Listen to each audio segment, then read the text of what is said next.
Bonjour, un petit addendum sur la dernière vidéo et je voulais revenir sur deux points en particulier. Alors la partie légale, j'en ai déjà parlé dans cette vidéo, c'est légal, faire cohabiter différentes versions de DaVinci Resolve en même temps.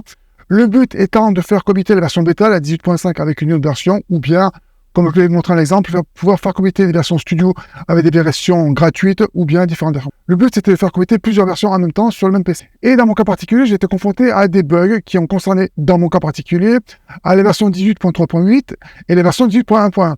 Alors attention, deux choses. La première, c'est que dans mon cas, j'ai été confronté à ces bugs, comme je l'ai dit, mais j'avais toujours la version 18.1.1 qui était installée. J'ai fait différents tests pour vous en parler. Bref, ça n'a pas fonctionné et j'ai simplement re-switché sur la version 18.1.1 qui était toujours installée sur mon PC. J'avais toujours la version 18.1.1 qui était installée. Il m'a suffi de revenir sur cette version-là et j'ai pu continuer à travailler. Et le deuxième point, c'était les sauvegardes de la base de données. Ce n'est pas parce qu'on fait des tests qu'on fait des sauvegardes de base de données. Tout ça pour vous dire, les bases de données, on fait ces sauvegardes de base de données régulièrement, pas uniquement quand on en a besoin. Là, c'était pour tester la version bêta ou pour vous faire des tests et vous montrer, ou bien simplement pour passer de la version 18 à la version 19.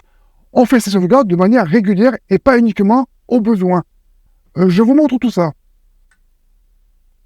Comme vous le voyez, j'ai différentes sauvegardes de DaVinci Resolve qui datent de 2017 à 2023. J'ai aussi des sauvegardes d'OBS, on en parlera un petit peu plus tard.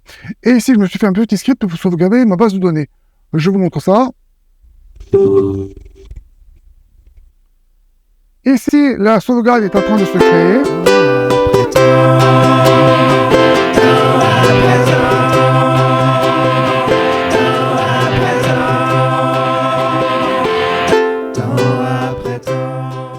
Voilà, la sauvegarde est finie. Comme vous le voyez, elle fait 2 Go. Je vous montre ça d'un petit peu plus près.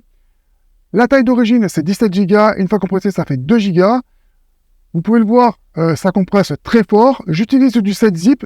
Pourquoi du 7-zip plutôt qu'un autre algorithme? Je vous en parlerai, je vous expliquerai le script. On verra ça un petit peu plus tard. Bref, tout ça pour vous dire, faites des sauvegardes régulières. On verra ensemble comment on peut les faire. Pensez à vous abonner. Pensez à mettre le pouce bleu. N'oubliez pas, quand une idée est bonne, elle appartient à tout le monde. Au revoir!